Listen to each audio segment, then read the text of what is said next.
What's good, ladies and gents? Welcome back to MKO Boxing, aka MKO Pugilism, where we talk all things box. Remember to like and subscribe on YouTube, follow on TikTok, all that good stuff. So let's get into this one. So lately, there's been a lot of talk about fights being boring, and Turki Al Sheikh was bitterly disappointed. And he took to X, aka Twitter, formerly known as Twitter, and he said that, look, I don't want to see any more of this Tom and Jerry fights where one fighter is chasing the other around the ring.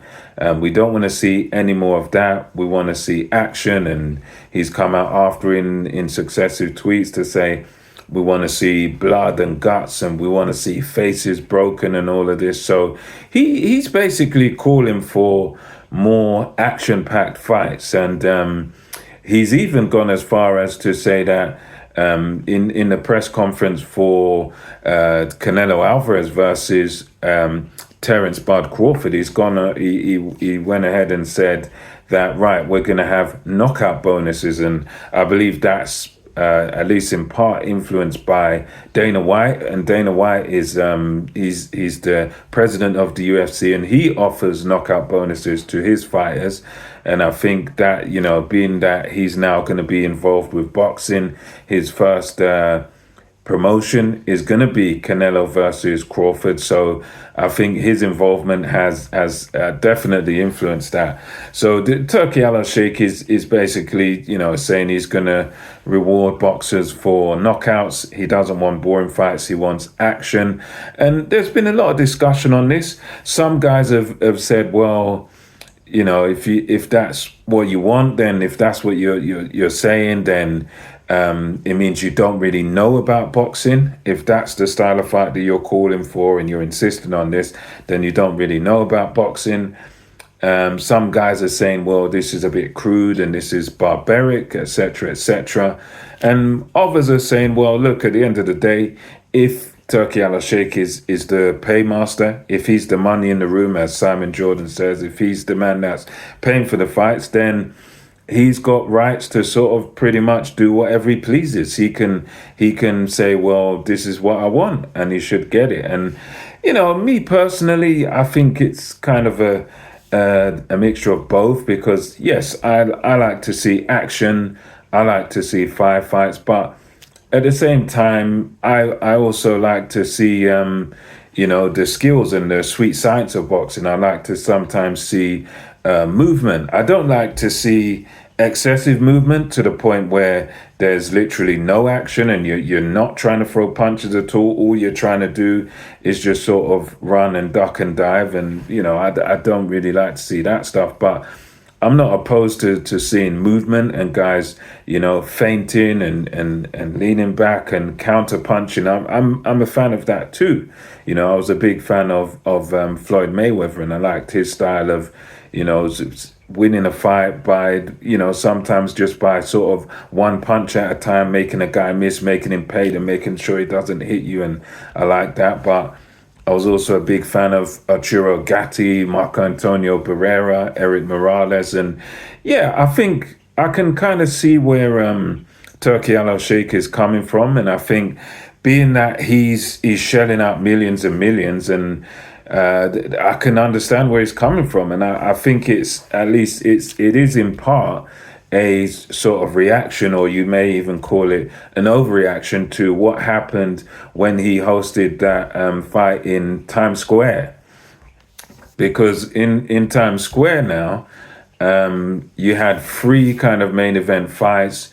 You had Devin Haney versus Ramirez, which was, you know, that was pretty boring to watch. You had Ryan Garcia versus Rolly Ramirez, which wasn't particularly exciting. You also had Teofimo Lopez and his fight, which again was, you know, he won it well and he won it very clearly, but as far as action, there really wasn't much action. And you had three fights there that could have all been main event, and they were kind of all pretty boring. They weren't very exciting or entertaining to watch. And professional boxing, unlike amateur boxing, which is just purely a sport. Professional boxing is an entertainment. It is a business. So the way you make money in professional boxing is by entertaining the crowds and by doing something, putting on fights that will get people coming back to watch them. So yeah, I can understand it, and I like to see the action too. I think it is gonna create a lot of entertainment. I think it is, going to get a lot of people perhaps taking more risks. I mean, what Turkey Al-Sheikh's offering now, knockout bonuses and this sort of stuff, it's gonna perhaps cause a lot of fighters to now start fighting more aggressively, start taking more risks, and it might cause even guys that are slick boxers to sort of be winning a fight, and then if they're winning a fight comfortably, then they'll start changing their character and fighting aggressively, and they might even risk getting knocked out themselves if they're sort of just focused on getting this knockout. So for me, I think it's one of these things that, yeah, it will affect probably more so the lower level guys, in terms of guys that are not getting paid that well.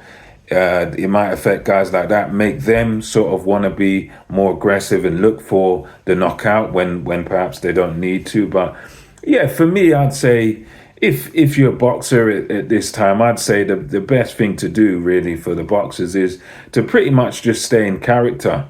I'd say if you are a slick boxer, I would say don't really change your style. Because if you change your style and perhaps you haven't got the best chin, and you try to sort of trade with sort of do what Galal Yafai did on the weekend, where you're kind of punching with the puncher, you're trading with a brawler who's got one way to win the fight, which is to be in your face, close range, and you've got the skills to do otherwise, but you stand in the pocket and you trade with him, and you're probably going to come up second best doing that. So I'd say, yes, it's great he's offering these incentives for knockouts, but I'd say for the boxers, stay in character, do what works best for you. If it works best for you to trade, to be up close and personal, if that's your strength, then box to your strength. But if movement's your strength, then box and do that. If that's the way that you win fights, perhaps stand and throw blows a bit more. But I'd say still stick to your strengths. If you're a boxer, don't let this get to your head, because if you come out of character and then it doesn't suit you, and then you lose, then that's going to be your problem. So yeah, that's just a few of my scattered thoughts on this. Let me know what you think about this in the comment section. Until next time, it's MKO Boxing, over and out.